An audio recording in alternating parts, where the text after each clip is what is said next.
Program Studi Pendidikan Pancasila dan Kewarganegaraan Universitas Buana Perjuangan Karawang.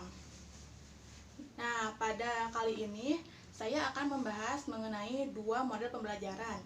Yang pertama ada model pembelajaran cooperative learning, dan yang kedua ada model pembelajaran VCT atau Value Clarification Technique Games PPKN, yang mana ini merupakan salah satu tugas dari mata kuliah strategi pembelajaran yang diampu oleh Ibu Nadia Putri Sailendra MPD.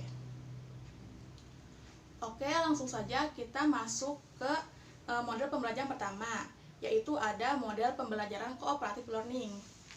Nah, yang dimaksud dengan model pembelajaran cooperative learning ini yaitu suatu model pembelajaran di mana siswa dikelompokkan dalam kelompok-kelompok kecil secara kolaboratif. Dan dalam model pembelajaran ini lebih mengutamakan kemampuan siswa untuk bekerja sama di dalam kelompok agar mereka bisa lebih mengeksplor dan mengembangkan ide-ide pemikirannya. Dan juga model cooperative learning ini cocok untuk diterapkan di semua mata pelajaran. Salah satunya yaitu mata pelajaran PPKN. Nah, langsung saja sekarang kita masuk ke penerapan model pembelajaran cooperative learning ini. Assalamualaikum warahmatullahi wabarakatuh. Waalaikumsalam warahmatullahi wabarakatuh. Apa kabar anak-anak? Sehat semua? Sehat, Bu. Alhamdulillah. Sekarang siapa yang tidak hadir? Hadir semua, Bu. Oke, sebelum Ibu memulai pembelajaran, coba sekarang KM untuk memimpin doa terlebih dahulu. Silakan KM. Alangkah baiknya kita berdoa terlebih dahulu. Berdoa dimulai. Berdoa selesai. Baik, minggu kemarin Ibu sudah menjelaskan mengenai dasar negara, bukan?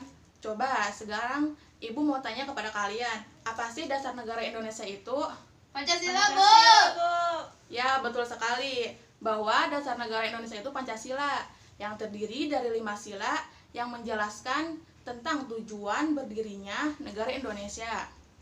Dan perlu kalian ketahui bahwa dari kelima sila tersebut berisi pedoman-pedoman yang penting yang harus dan wajib dijalankan oleh kita sendiri sebagai warga negara Indonesia. Istilah Pancasila ini berasal dari bahasa Sanskerta. Panca yang berarti 5 dan sila yang berarti prinsip atau pedoman. Nah, sudah jelas bukan dari istilahnya tersebut bahwa Pancasila ini merupakan suatu rumusan pedoman bagi kehidupan berbangsa dan bernegara bagi seluruh rakyat Indonesia. Kelima sila dalam Pancasila tersebut sudah tercantum di dalam pembukaan Undang-Undang Dasar 1945 pada alinea keempat. Nah, kelima sila tersebut sudah ditetapkan oleh PPKI atau Panitia Persiapan Kemerdekaan Indonesia pada tanggal 18 Agustus 1945, yang mana Pancasila ini dijadikan sebagai dasar negara dan pandangan hidup bagi bangsa Indonesia. Baik, pada pertemuan kali ini Ibu akan membahas mengenai kedudukan dan arti penting Pancasila sebagai dasar negara dan sebagai pandangan hidup bangsa. Oleh karena itu, kompetensi yang harus kalian miliki yaitu kalian harus bisa menganalisis dan mencari apa saja kedudukan dan arti penting Pancasila sebagai pandangan hidup dan sebagai dasar negara.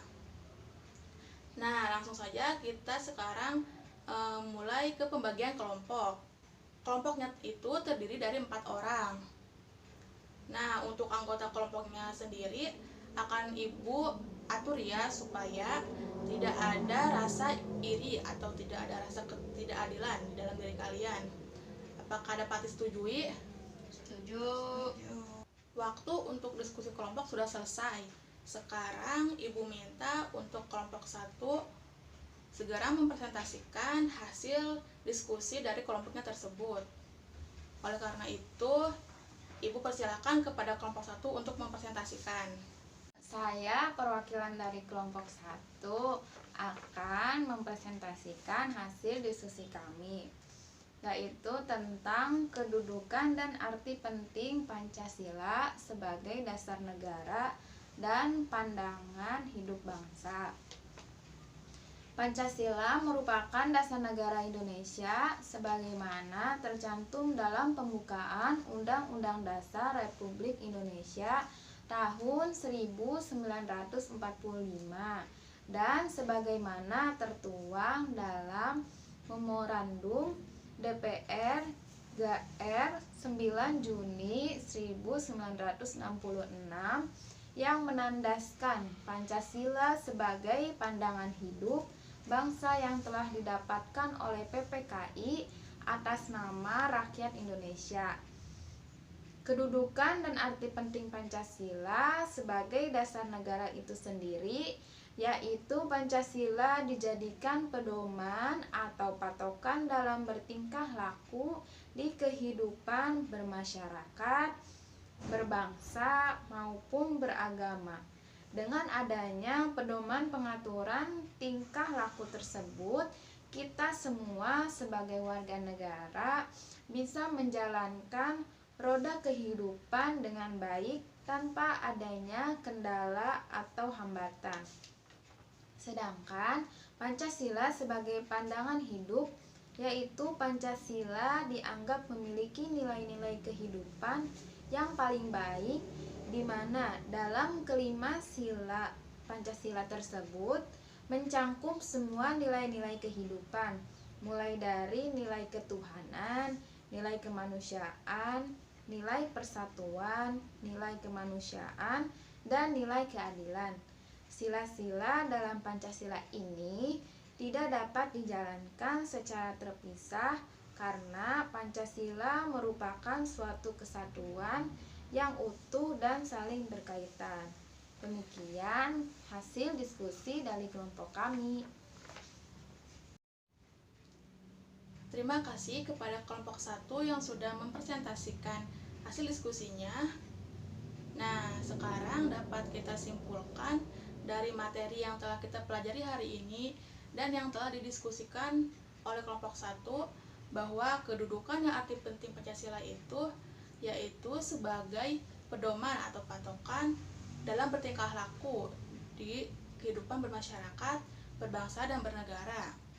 Nah, sedangkan Pancasila sebagai pandangan hidup yaitu memiliki arti karena Pancasila itu memiliki nilai-nilai yang sangat tinggi, mulai dari nilai ketuhanan, nilai kemanusiaan, nilai persatuan, nilai kemasyarakatan, serta nilai keadilan.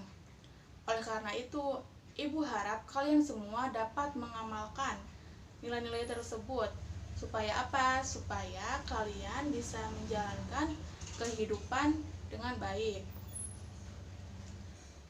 Sekian materi yang dapat Ibu sampaikan.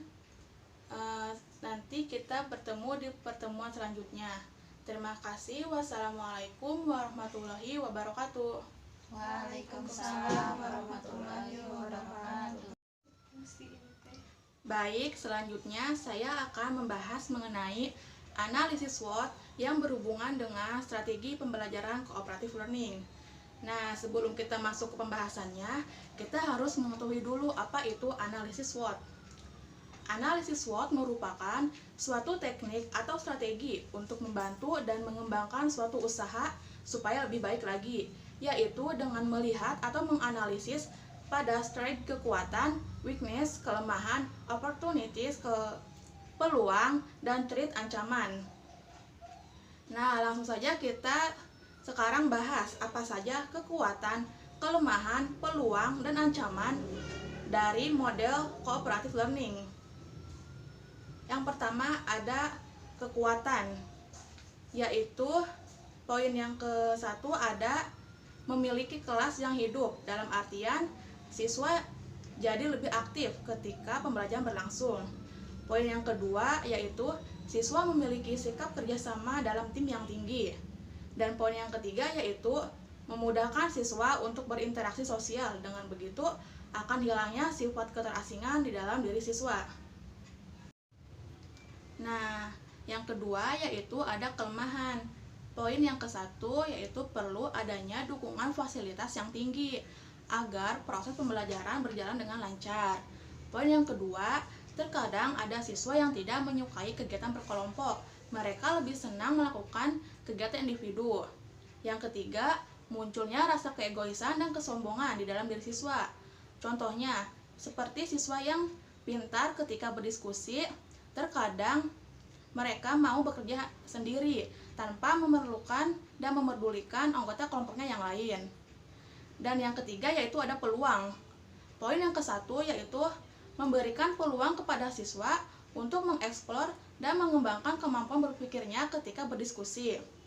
Poin yang kedua yaitu memberikan peluang kepada guru untuk bisa melihat dan membedakan mana siswa yang aktif dan yang pasif ketika pembelajaran berlangsung. Yang keempat atau yang terakhir yaitu ada ancaman. Poin yang ke-1 yaitu dalam menggunakan model ini hambatan yang akan terjadi yaitu siswa berkemampuan belajarnya di bawah rata-rata akan ketinggalan memahami materi-materi pembelajaran yang diajarkan. Dan poin kedua, guru menyerahkan semua proses pembelajaran kepada siswa tanpa adanya pengawasan dan arahan, sehingga proses pembelajaran akan berjalan tidak baik. Oleh karena itu, dalam model ini, walaupun guru hanya berperan sebagai fasilitator, tentunya guru harus selalu mengawasi dan memberikan arahan kepada siswa ketika berdiskusi. Baik, pembahasan yang dapat saya sampaikan selesai. Terima kasih. Wassalamualaikum warahmatullahi wabarakatuh.